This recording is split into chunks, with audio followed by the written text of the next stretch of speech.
this movie has been received very differently depending on which continent it was played in. In Europe, it was seen as a feminist film. Okay. In America, it was seen as a misogynist film. Huh. Do you have a read on either of those?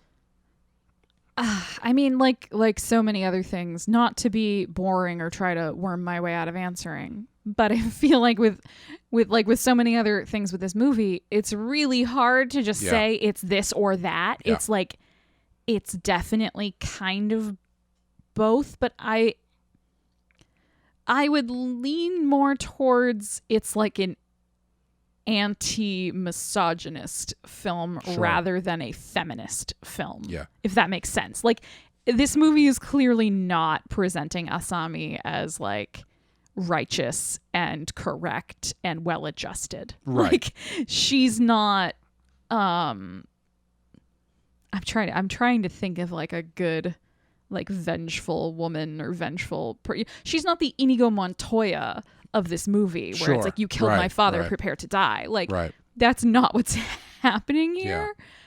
But at the same time, I think this movie is a little bit about a sort of garden variety misogynist getting more than his comeuppance. Right. Yeah. Yeah. I think it's those questions are,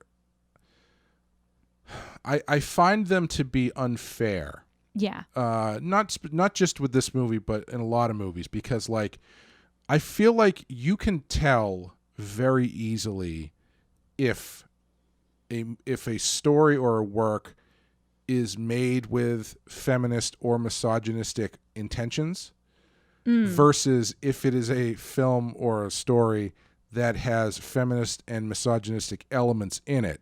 Yes. If that makes sense. Yeah. Because I feel like, it's misogynist in that the guys are being assholes. There's misogynistic stuff in it that they're doing. I don't think it's Takashi Miike taking a misogynistic stand about like, man, women, right? You know? Yeah, I mean, it's interesting to me that would be anyone's read on this movie. Mm-hmm. Do you know what I mean? Yeah. Like it kind of makes me wonder if the message you got out of this movie was, ugh, bitches, am I right? Then I feel like you didn't really watch the movie. Yeah, I mean, it must be a feminine. Never mind. I was going to get myself in trouble. But yeah, I think this movie really blurs the line really well, where it is presenting these things that are unsavory elements from both sides of the equation. Yeah. And they're not. I think you can read it how you want to read it. And I would agree with you where it's like, I think it's more of an anti-misogynist thing than anything else. Right. Right. Because I mean, you could go back and say most of the abuse that Asami suffered, that seems to be the thing that really pushed her over the edge, was from her stepfather. Mm-hmm. So it's kind of like, this is the evil that misogyny does to men and women. Like, yeah. Sure. You know, she has been damaged in such a way that she is now completely disconnected from reality and a violent psychotic killer. But misogyny has also damaged Aoyama in a way that he can't even tell that he's not having a real relationship with a real person. Yeah. Like, it has stripped him of his ability to truly... He's also disconnected from a reality in a way. Yeah, definitely. And I think it kind of goes to show, like, how do both of them end up? Like, not great. Half dead or completely dead on the floor. Yeah. Like, it's like nobody wins.